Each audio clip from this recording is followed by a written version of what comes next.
안녕하세요, 한 목사입니다. 안녕하세요, 이 목사입니다. 3월 26일 토요일 큐티투게더 시작합니다.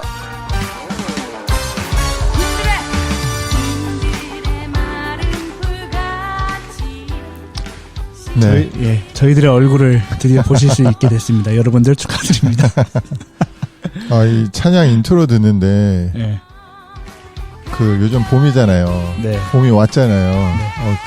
가사가 좋은데요. 아, 네. 빈들의 마른 풀같이 시들은 아닌가? 시들은 아니고 시드셨군요. 네. 네, 그렇습니다. 네. 시들어가고 있네요. 목사님 화이팅. 네, 오늘은 뭐 어떤 우리 오늘 컨셉이 아니라 뭐라 그러죠? 주제? 오늘 아니요, 주제 말고 뭐지? 갑자기 멍해지는데. 네. 컨텐츠. 오늘의 컨텐츠네. 네. 여러분, 우리 한일선 목사님을 위해 많이 기도해 주시고 많이 메말라가고 계십니다. 사실 청년부 안에서는 이런 컨텐츠를 여러 번 했었었는데, 질문, 궁금한 거 아무거나 물어봐라. 무엇이든지 물어보세요. 네. 이제 요런 컨셉으로 한번 우리 중고등부 친구들, 그리고 이제 선생님들에게 이제 질문을 받아봤습니다. 그래서 오늘은 그 질문이, 제가 이제 오늘 봤는데 생각보다 되게 많더라고요. 생각보다 많이 적극적으로 참여해주세요. 그래서 요 질문에 한번 답해 가면서 이제 이렇게 궁금증도 해결해 드리고 또 이제 관련한 또 저희들이 할 얘기 있으면 또 이렇게 좀 코멘트도 좀 달아드리고 요런 시간으로 진행하면 어떨까 합니다. 재밌을 것 같습니다. 네. 자, 그러면은 제가 먼저 질문을 하나. 저한테요? 아니, 질문 던지고 같이 오케이. 대답하고. 순간 당황했어요. 저희는 한 팀입니다, 목사님. 네. 자, 이런 질문이 있네요. 목사님 이름은 무슨 뜻인가요? 목사님 이름 뜻. 제 이름이 궁금해. 사실 청년들은 다 알아요. 그래요? 왜냐면 저희가 지난 수련회 갔을 때 이제 주제가 비전이었는데 이제 저의 옛날 썰을 좀 풀었죠. 보따리 풀으셨군요. 네, 보따리를 풀었어요. 그래서 이런 이야기 몇 번 했는데 제 이름이 이제 한의선이잖아요. 네. 한은 이제 성이고 의는 보통 의로울 의자를 많이 쓰거든요. 네. 근데 저는 의원 의자입니다. 의원. 의사 할 때 그 의예요. 그리고 선은 이제 착할 선. 착할 선. 네. 그래서 착한 의사? 네, 아버지가 지어 주셨다고 하는데 어렸을 때 이제 커서 의사가 되라고. 네, 저의 미래를 미리 이제 확정해 놓으신 하나님도 아니신데 저의 미래를 미리 예정해 놓으시는 이런 이름을 지어 주셨어요. 그래서 그런 이제 이름 뜻이 있습니다. 그래서 사실 어렸을 때 좀 이름 때문에 스트레스를 받으셨나요? 스트레스 많이 받았죠. 그래서 근데 이게 영혼을 살리는 의사가 되셨잖아요. 네, 그거를 제가 깨달은 지 얼마 안 돼요. 사실은 이렇게 수능 시험도 여러 번 받고 의대를 정말 들어가려고 그랬었는데 이제 어쨌든 실패했고 그리고 이제 그게 좀 저 개인적으로는 되게 어떤 좀 이런 컴플렉스? 이런 걸로 좀 이렇게 있었었는데, 어쨌든 하나님의 인도하심 따라서 이쪽으로 이렇게 왔다가, 이제 방금 말씀하신 그 포인트, 그 포인트를 제가 깨달은 지가 얼마 안 돼서, 요즘은 그렇게, 이렇게, 자기 뭐라 그러죠? 자기 만족이라 그러나? 하여튼 그렇게 살아가고 있습니다. 그러시군요. 목사님은 이름 뜻이 어떻게 되세요? 저는 이길한데 사실 좀 특이한 이름이죠. 없지는 않은데 좀 그래도 독특한 이름인 것 같고 길은 길할 길이에요. 길하다라는 뜻은 우리 친구들이 알런가 모르겠네. 뭐라고 해야 되죠? 길하다 이렇게 뭔가 복되고 잘되고 이런 형통하고 이런 하잖아요. 길자고 하는 여름 하자예요. 그래서 사실 저 하자 돌림입니다. 친척들이. 그래서 그 한문 여름 하자. 여름 하자. 네네네. 그래서 이제 아버지 말로는 이제 여름에 이렇게 막 숲이 우거지고 나무 잎이 우거지고 하는 것처럼 길해라 이런 뜻이라고 하셨는데 물론 이제 한자로 하면 곧 뜨시고요. 근데 이제 제가 예전에 선교단체에서 훈련받았을 때 같이 훈련받던 한 분이 형제님 이름 참 좋은 것 같아요. 그래서 왜요? 그랬더니 이 길하 거꾸로 하면 하길이 하나님의 길을 예비하는 일에서 이게 더 좋다. 그래서 저는 약간 이제 중의적인 의미로 하나님의 길을 예비하는 세례 요한처럼 멋있다. 약간 그런 게 살려고 노력은 하고 있는데 네, 역시 이름은 해석하기 나름인 것 같아요. 꿈보다 해몽이죠. 네, 네, 좋습니다. 네. 목사님 무슨 색을 제일 좋아하세요? 이게 정말 궁금해서 물어보는 건가요? 제 생각에는 선생님들이 빨리 질문하라고 그랬을 수도 있을 것 같아요. 네. 목사님 혹시 뭐 좋아하는 색깔 있으세요? 저는 뭐 딱히 좋아하는 색이라기보단 그냥 뭐 하얀색이에요. 흰색 그냥 깨끗한 느낌이 있어서 그런 거 좋아하는 것 같아요. 네. 저도 뭐 특별히 좋아하는 색깔은 없는데 예전에 20대 초반에는 빨간색, 작년에 빨간색 좋아했었는데 뭐 지금은 그렇지 않은 것 같고 최근에 또 제가 길 다니면서 이렇게 생각을 많이 하나 봐요. 인식하지 못했는데 말 하다 보니까 그렇네요. 색깔에 대해서 한번 묵상한 적이 있었어요. 진짜 그저께. 묵상을 자주 하시는구나. 근데 그때 이제 그 검은색에 대해서 좀 묵상을 해봤어요. 네네. 이게 보통 뭐 악한 뭐 좀 안 좋은 할 때 검은색 이렇게 하잖아요.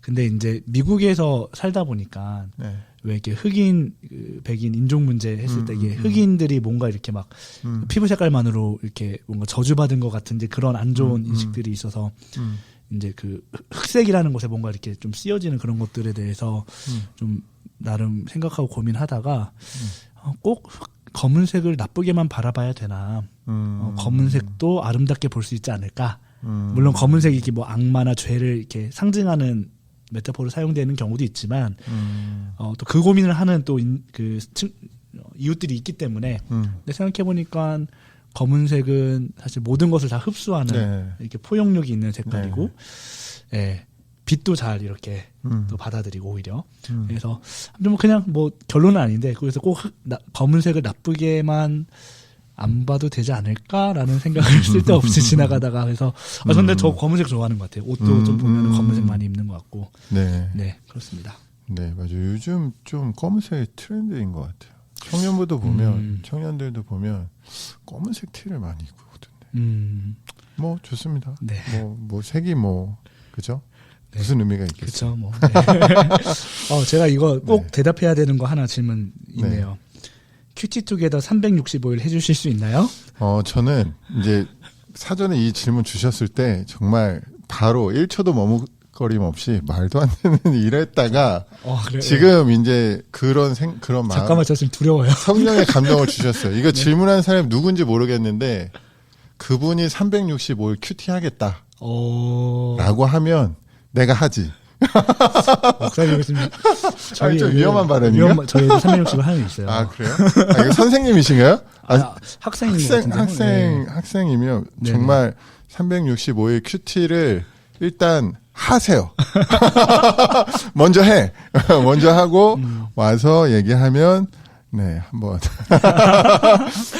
한 번까지만 말씀하셨어요. 네. 사실 하면서 저희도 되게 좋아요. 되게 좋고. 그래요. 좋아요. 좋아요. 네, 좋은데 이게 다른 일을 안 하고 이거가 주 업무가 되면 예를 들면 유튜버들처럼 하면은 그냥 얼마든지 하겠는데 다른 사역들이나 일들이나 해야 되는데 너무 많은 이미 너무 포화된 상태에서 사실 이게 하나가 더 얹어진 거기 때문에 조금 이제 체력적이나 건강이나 이런 부분에도 조금 무리가 오죠 사실은. 그래서 그런 것만 좀 아니면은 작년에 그 큐티 투게더 할 때 아내가 저한테 그랬거든요.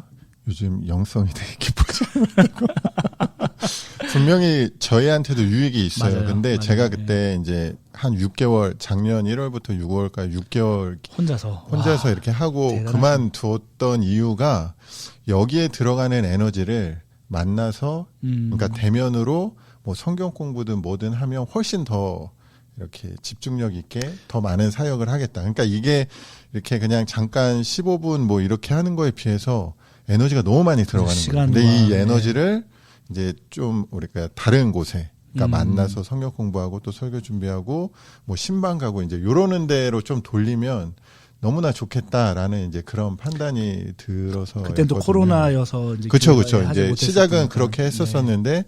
이제 어쨌든 지금은 이제 뭐 대면 이 시대가 다시 돌아왔으니까 그런 생각을 했습니다. 그래서 뭐 일단 사순절이라서 뭔가 좀 특별한 의미를 두고 이제 저희가 이제 이렇게 모였지만 네, 365일 일단 먼저 하시고 한다니까요. 있어야 하는 애들. 네. 네. 그렇게 정리를 하죠. 네. 네. 아무튼 근데 되게 이 시간을 좋아해 준다는 표현으로 저는 이해가 돼서 너무 고마운 질문이었습니다. 네, 네. 좋습니다. 목사님 하나 골라주시죠. 대학 가서는 교회를 가기 힘들까요? 대학 가서는 교회를 가기 힘들까요? 사실 미국 대학을 제가 가보지는 않아서 잘 모르겠지만 미국? 한국은 실제로 고등부 졸업하고 많은 그 수가 네. 교회를 떠나죠. 그 통계 그 자료를 보면. 근데 그 질문하고 교회 다니기 힘들까요는 또 별개인 것 같아요. 사실 이 질문에는 저는 결국 내가 뭘 우선순위에 두느냐 문제인 것 같아요. 예. 그러니까 아무리 시험 문제가 어렵게 나와도 공부 열심히 하고 준비된 학생은 풀 수 있는 것처럼 아무리 대학에 가서 유혹이 많고 시험이 많아도 내가 우선순위가 올바로 세워져 있고 신앙의 거룩한 습관들이 세워져 있고 친구들이 뭐라고 해도 내가 신앙생활을 우선순위에 두겠다라는 게 내가 분명하면 사실 이거는 뭐 고민할 필요가 없는 문제인 것 같습니다. 근데 대학을 가면 자유가 생기고 당장 이렇게 세상의 어떤 즐거움이나 쾌락들 이런 것들이 이제 확 열리니까 그것과 내가 교회 다니는 것, 신앙생활 하는 것과 비교했을 때 이쪽이 더 좋아 보이니까 사실 이걸 선택을 하는 거거든요. 그러니까 그거는 곧 그 내 신앙생활이 예를 들면 엄마 아빠가 시켜서 다니는 신앙이었다든지 어쩔 수 없이 의무적으로 다니는 신앙이었다는 것을 거꾸로 반증하는 거죠. 사실 이 질문 이전에 정말 내가 신앙이 올바로 세워져 있나, 우선순위가 올바로 세워져 있나 라는 그런 부분들을 좀 고민하시고 대학 아마 진학하는 12학년일 수도 있겠다는 생각이 드는데 지금부터 고민하면서 기도하는 마음 갖는다면 대학 가서도 네, 더 잘할 수 있을 것 같습니다. 저는 이 질문한 지체가 지금 교회를 다니는 마음이 어떨지가 궁금해요. 그게 정말 그러니까 부모님의 어떤 강요가 아니라 본인이 예수님을 너무 사랑하고 또 예배를 통해서 하나님을 만나고 이런 경험들을 하고 있는 그런 교회 생활 또는 신앙 생활을 하고 있다면 대학교 가서 굳이 힘들 이유가 있을까라는 생각이 일단 1차적으로 들고요. 그리고 뭐 목사님 말씀하신 것처럼 그런 생각들도 네, 또 동일하게 드네요. 근데 이게 사실 조금 이 질문을 확장해 보면 대학 가면 신앙생활하기 힘들까요? 라는 질문이 대학뿐만이 아니라 계속 앞으로 삶에 적용되는 것 같아요. 그러니까 대학 입시 준비해야 되니까 내가 잠시 신앙생활 좀 쉴게요. 아니면 내가 지금 취업을 해야 되니까 무슨 뭐 어디 연수를 해야 되니까 뭘 해야 되니까 하면서 신앙생활 자꾸 2순위, 3순위로 밀리는 경우가 굉장히 많거든요. 그러니까 결국 똑같은 문제인 것 같아요. 그러니까 뭘 하든지 간에 항상 우리가 안 바쁠 때는 없고 계속 바쁘게 살아가고 선택의 연속인데 그 우선순위가 어디에 있느냐 결국은 그게 확실하면 앞으로 대학 그 이후에도 다 적용될 수 있는 문제인 것 같습니다. 맞아요. 저도 청년들한테 그런 얘기 자주 하는데 오늘보다 내일이 더 바빠지고 올해보다 내년, 5년 후, 10년 후가 더 바빠진다. 왜냐하면 이제 청년들한테 뭐 성경 공부 참여해라, 뭐 수련회 가자 그러면 이제 사실 바쁘다는 핑계를 그죠. 제일 많이 대거든요. 근데 한번 잠잠히 한번 생각을 곰곰이 해보세요. 우리가 나이를 먹어가면 먹어갈수록 더 시간이 많아질 것 같지만 오히려 반대입니다. 나이를 먹어가면 먹어갈수록 그렇죠. 우리가 자녀 다 키워놓고 돈 벌을 만큼 벌어놓고 벌 만큼 벌어놓고 은퇴하지 않는 한은 그 전까지는 계속 이런 삶의 패턴이요. 점점 바빠져요. 책임감도 그래서 많아지고. 고등학교 때보다 여러분 대학교 가면 더 한가할 것 같죠? 대학생 애들 수련회 와서 청년들 보면 대학생 애들 이번에 수련회 와서 숙제를 하고 있더라니까요, 밤에. 그거, 아니, 물론 그렇게까지 수련회를 와준 거에 너무 감사한데. 기특하네요. 와, 정말 저 정도야라고 이제 생각이 들었는데. 그러니까는 고등학교 때보다 대학생 때보다 대학원생 때, 대학원생 때보다 결혼할 때, 거기다 또 직장 다닐 때, 그리고 직장 다니다 결혼하면 더 바빠지죠.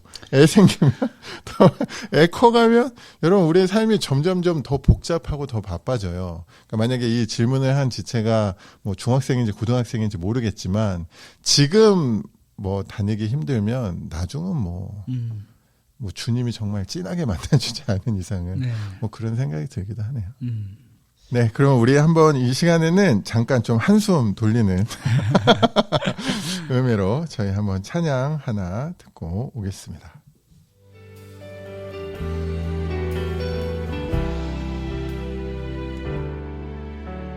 슬픈 마음 있는 자, 몸과 영혼 병든 자, 누구든지 부르시오. 예수 이름 부르시오. 그 이름을 믿는 자, 그 이름을 부르는 자, 그가 어떤 사람이든 그는 구원 얻으리. 다시 고백할까요? 슬픈 마음 있는 자, 슬픈 마음 있는 자, 몸과 영혼 병든 자, 부르시오. 예수 이름 부르시오. 그 이름을 믿는 자, 그 이름을 부르는 자,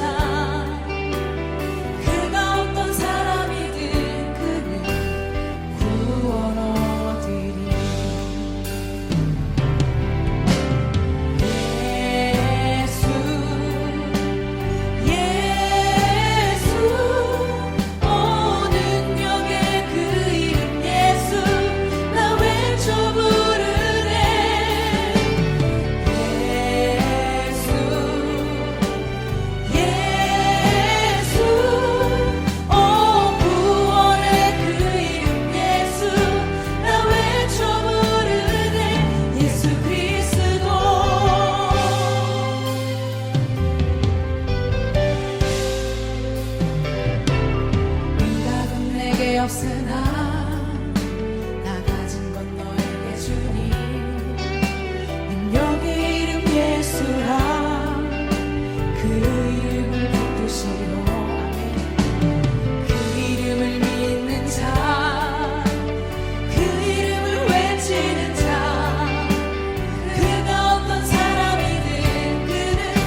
네, 함께 들으신 찬양은 마커스 워십 커버한 예수라는 찬양이었습니다. 네. 네, 이어서 한번 우리 또 질문 던져보면 좋을 것 같아요. 네. 목사님은 큐티를 어떻게 하세요? 큐티요? 저는 뭐 제가 하는 방법이 뭐 유일한 방법이다, 뭐 가장 좋은 방법이다, 뭐 그런 건 아니고 개인적인 건데, 저는 원래는 그냥 그 큐티 책 이런 거 사용 안 하고 그냥 성경만 가지고 했었고, 그 다음에 어떤 큐티 책의 설명 이런 거 참고 안 하고 그냥 이렇게 노트 하나 만들어서 그렇게 했었어요. 근데 지금은 이제 저희가 생명의 삶으로 교회가 하고 있기 때문에 지금은 생명의 삶으로 그렇게 하고 있고요. 그래서 이제 그렇게 하는 이유는 그 가끔 보면 큐티를 그냥 큐티 책 본문 읽고 설명이 있고 접고 이렇게가 큐티 했다라고 생각하는 경우가 있는데, 사실 그거는 그냥 읽은 거죠. 독서를 한 거죠. 큐티라는 거는 내가 그 말씀을 곱씹고 또 곱씹고 계속, 저는 최소 10번 이상은 읽어야 된다고 생각을 하는데, 그래서 그 말씀이 나에게 말하여 올 때까지 그렇게 좀 잠잠히 머무는, 그런 시간, 그게 중요한 것 같아요. 근데 오히려 그때는 이제 설명들이 하나님이 나에게 주시는 그 어떤 깨달음들을 이렇게 딱 방해하는, 그 쓰여진 걸 한번 읽으면 사실 그 생각이 머리에 박히기 때문에 그게 흘러가는 경우가 많더라고요. 그래서 그런 걸 잘 안 보는 경향이 있고, 읽다가 이게 어떤 의미인지 모를 때 이제 찾아보는 좀 그런 스타일입니다. 네. 목사님 어떻게 하시나요? 네, 요즘에는 이 큐티 투게더 하면서 저도 큐티해요. 그죠? 네, 맞아요. 네. 그래서 360을 하시고요. 노코멘트 하겠습니다. 제가 큐티 강의를 하면 이제 이건 뭐 개인적인 스타일인 거죠. 뭐 꼭 이렇게 해야 될 필요는 없는 건데, 이제 제가 하는 이제 권면은, 이제 저는 꼭 기록을 좀 잘 해라, 노트를 만들어서. 근데 이제 보통 할 때 그냥 내가 어차피 묵상한 거니까 이렇게 뭐 단어 몇 개 뭐 이렇게 하는 경우 쓰기 귀찮으니까.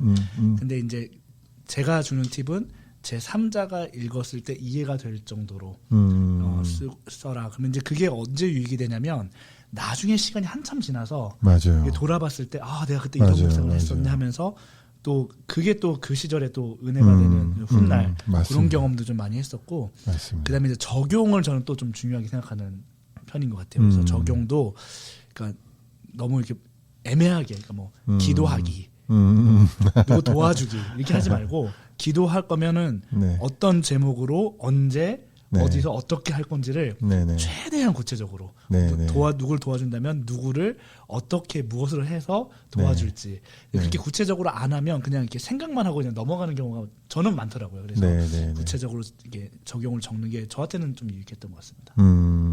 자, 조금 깊은 주제로 좀 들어가 볼까요? 크리스천은 화가 나면 어떻게 해야 하나요? 화가 나면 어떻게 해야 되나? 저는 일단 이 화를 좀 구분해야 되지 않을까라는 생각이 일단 1차적으로 들어요. 어떤 정의로, 그러니까 거룩한 분노냐, 정말 예수님이 성전을 엎은 것과 같은 그런 거룩한 분노냐, 아니면 그냥 어떤 내 개인적인 어떤 그런 어떤 안에서 오르는 그런 화냐, 이제 요거에 따라서 좀 구분을 일단 먼저 해야 될 거라는 생각이 들고요. 뭐 전자라면 뭐 어떤 식으로든 그러니까 화를 낸다라기보다는 그 이제 불이한 상황에 대한 그걸 바로잡기 위한 이제 노력을 해야 되겠죠. 이제 그 방법 중에 하나가 이제 우리의 화로 표출이 될 수 있겠지만, 그런데 또 그런 상황 가운데에서도 뭐 어떤 저기가 불합리하니까 나도 불합리하게 막 이렇게 대응을 한다든지, 뭐 어떤 폭력적이고 비성경적인 방법으로 이렇게 대응을 하는 거는 일단 저는 성경적으로 옳지 않다라는 생각이 일단 듭니다. 네, 저도 목사님 생각에 뭐 비슷한데요. 화를 내는 게 죄는 아니거든요. 그러니까 많은 사람들이 화를 안 내고 그냥 이렇게 항상 네 하는 게 이제 뭐 성숙한 이렇게 성품이라고 생각하는데, 사실 그렇진 않죠. 화가 난다는 건 하나님이 우리에게 창조하신 감정 중에 하나이고, 그 예를 들면 또 그렇게 오해하는 것 중에 하나가 성욕 있죠. 성욕 막 뭔가 이렇게 죄지는 것 같고. 근데 사실 성욕도 하나님이 주신 좋은 거죠, 사실은. 그게 있으니까 이제 우리가 아이를 낳고 또 이렇게 번성하는 거잖아요. 근데 그게 이제 잘못 쓰였을 때가 문제인 거죠. 그래서 목사님 말씀하신 대로 그 불의한 상황이 막 벌어지는데 아유 나는 온유하게 하면 그건 사실은 그 불의에 동참하는 경우인 것 같고. 근데 이제 아마 이 질문도 뭔가 좀 이렇게 개인적인 차원에서 뭐 내가 손해봐서 내가 좀 이렇게 그냥 속상해서 내는 화라는 질문이라면 제가 하려고 노력하는 것 중에 하나는 일단 그 감정이 막 올라와 있을 때는 일단 말하지 않습니다. 그게 항상 잘 되는 건 아니지만 그게 하려고 노력은 하는 것 같아요. 그래서 내가 그게 정 해결이 안 되면 한숨 자든지, 예, 전 자면은 조금 그래도 그때 그 막 오르는 그 감정이 좀 줄어드니까 그래서 내가 차분해지고 그다음에 기도하면서 하나님께서 주시는 마음이 내 안에 있다는 그게 확실해지면 그 다음에 가서 근데 그 피하지 않고 가서 그거는 내가 좀 속상했다, 그거는 좀 아니었던 것 같다. 그래서 그거를 좀 이렇게 담담하게. 그래서 말할 때는 이제 또 저도 누군가에게 좀 이렇게 들은 건데, you 메시지보다는 I 메시지. 너는 왜 그렇게 했냐라고 하면 그다음부터는 이제 사람이 방어 기제가 발동해서 이렇게 디펜스를 하거든요. 그러면 이제 인정하지 않는 것처럼 보여서 또 더 갈등이 생기고. 그래서 나는 그때 좀 이런 마음이 이랬어, 속상했어라고 내 마음을 표현해주면 또 이렇게 잘 받아들여지는 것 같아요. 네. 목사님 얘기 듣다가 이제 이전에 이제 했던 경험 중에 하나가 이제 특히 이제 카톡 메시지 같은 건 감정이 안 보이잖아요. 그죠. 그러니까 제 감정대로 이 글을 읽잖아요. 근데 이제 누가 저한테 카톡 메시지를 이제 밤인데 보냈는데 제가 기분이 되게 나빴나 봐요. 내가 목사이기 때문에 이거를 정말 이 하는 그 내 기분 그대로 받아칠 수가 없는 거죠. 그래가지고 이걸 내가 막 얼굴을 막 찌푸리면서 이거를 썼다가 지웠다가 막 몇십 분째 이러고 있는 거 옆에서 아내가 봤나 봐요. 그러니까 아내도 이제 그거를 직감을 하고 아내가 이제 해줬던 조언이 오늘은 그냥 답하지 말고 내일 아침에 답하는 게 좋겠다라고 이렇게 저를 말리고 이제 그렇게 하더라고요. 그래서 그때는 이걸 막 어떻게 해서든 그러니까 정중하지만 그 내 있는 감정을 다 담아서 이렇게 반격을 하고 싶었는데 이제 그랬었는데 이제 아내가 그렇게 하는 조언을 듣고 일리가 있다. 그러니까 밤보다는 아침이 좀 더 이제 정신이나 이런 상태가 좀 더 클리어하고 맑으니까 맞아요. 그런 상태로 보내는 게 좋겠다라고 해서 그렇게 이제 순종했는데. 결과적으로는 좋았습니다. 네. 왜냐면 제가 까먹고 아침에 답을 안 했거든요. 그냥 지나갔는데, 어쨌든 그런 이제 화를 다스리는 방법이 그런 방법도 있다. 네. 요런 팁도 기억해 두시면 좋을 것 같아요. 밤보단 이제 아침에 맑은 정신에. 감정이 올라왔을 때. 한번 지나서. 그러면 좋을 것 같아요. 네, 목사님. 시간이 질문을 아직 반밖에 안 했는데, 시간이 너무 많이 갔어요. 네, 시간이 빨리 가네요. 네, 그래서 이거를 그냥 저희가 안 쉬고 한 템포로 갈까 하다가 여러분이 지루해서 안 볼 것 같아서 그래서 이거를 좀 한번 나눠서 저희가 가보도록 하겠습니다. 네, 좋은 생각인 것 같습니다. 네, 다음 주 토요일에도 좋은 질문들이 많아요. 네, 다음 주 또 기대해 주시면 좋겠고. 네, 이게 뭐 개별적으로 이렇게 수집한 질문이지만 다른 사람들에게도 또 들도 궁금해하거나 유익할 만한 질문이어서. 네, 맞아요. 네. 그러면 일단 오늘은 여기서 마무리하고 우리 또 토요일인데요. 오늘 있는 곳에서 잘 지내시고 우리 또 내일 예배 때 우리 교회에서 함께 만나면 좋겠습니다. 건강한 모습으로. 네. 늘 얘기하지만 주일 준비는 토요일부터 시작됩니다. 컴퓨터 준비하시고 다음 주 토요일 보이는 큐티툴에 대해서 또 Q&A 시간으로 만나도록 하겠습니다. 네. 그러면 내일 만나요. 안녕히 계세요. 만나요.